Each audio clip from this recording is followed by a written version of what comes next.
Blessed afternoon, friends, folks. We're here. It is September 18th. So, let's dive right into today's lesson, which is pure devotion. We have a quote from Gerson: quit all, strip yourself of all, and you will have all in God. And Joshua, the king killer himself. I think Joshua killed about 31 enemy kings of the Lord. Joshua 7:13. He was the one that took over after Moses crossed the stars. That which is devoted is among you, O Israel. You cannot stand against your enemies until you remove it. In word, God has given the Israelites clear instructions. After the fall of Jericho, they were to destroy all the treasures of the city. None of those items once dedicated to idolatry were acceptable in the holy camp. If not destroyed, Israel's disobedience would lead to its downfall. The people of God cannot thrive on false spiritual props. Only one man violated the ban, Achan. Achan coveted, so he took just a few pieces of the spoils of war. Perhaps he didn't see the sense in destroying useful wealth. Maybe he was just a guy wanting to make a little profit on the side, or maybe he really didn't trust in the provision of God, so he provided for himself. Whatever the case, God wouldn't let it slide. The fortunes of a nation, the chosen nation, hung in the balance. God let his great name suffer insult because of just one man's disobedience.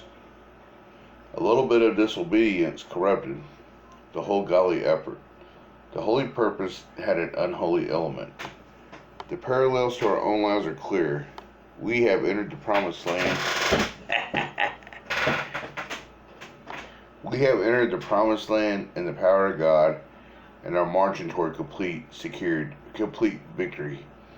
He has assumed it if we remain faithful.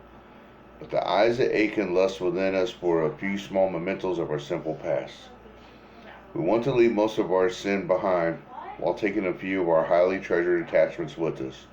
We want to obey and harbor a little impurity. We want to embrace God without letting everything else go. Indeed, the conclusion. We can't according to divine law. It's a spiritual possibility. The principle is inviolable. God will give us victory if we're wholly dedicated to Him. He will let us suffer defeat if we're not. Victory and divided hearts cannot coexist. God will not allow it. Who or what are the enemies? Sin, debt, broken relationships. Here you go, photo. Difficult circumstances. God may have His purposes and all, but one thing's for sure. Your enemies will stand until your idols fall. Wow, it's pretty awesome. You know, the phone itself can be an idol. Sometimes I gotta watch it. Like, man, I'm really on here. My girls will be hungry, but I'll have a good going, and my mind will be on it. And I'll be like, what's more important? Gotta take this idol down, man. It ain't right. So then I do what's right. Shut the phone off. Go in there, start cooking, start feeding my girls, you know. It could be sports. I like the Green Bay Packers. They've never been my idol, but obviously some people so heavy in sports. Sports is their god, man. Their teams are their gods. Where me, I like my St. Louis Cardinals. I like my Green Bay Packers. And I really don't care about a whole lot. I sure care about it when the girls are on the team, though, you know.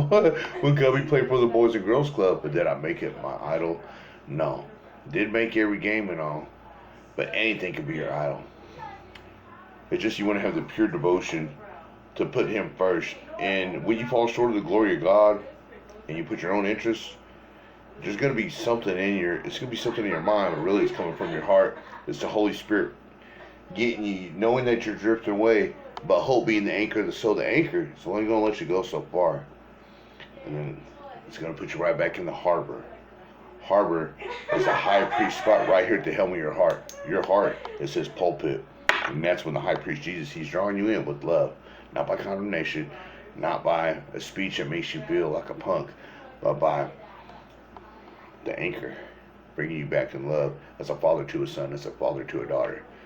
So there you go. Know that we are all children of the Most High God, and His pure devotion is simply our helmet of salvation, our breastplate of righteousness, the Spirit, truth, and courage, the ways, the gospel, as shouts of feet, the sword of the Spirit, and the shield of faith that quenches every fiery dart and arrow of the evil one.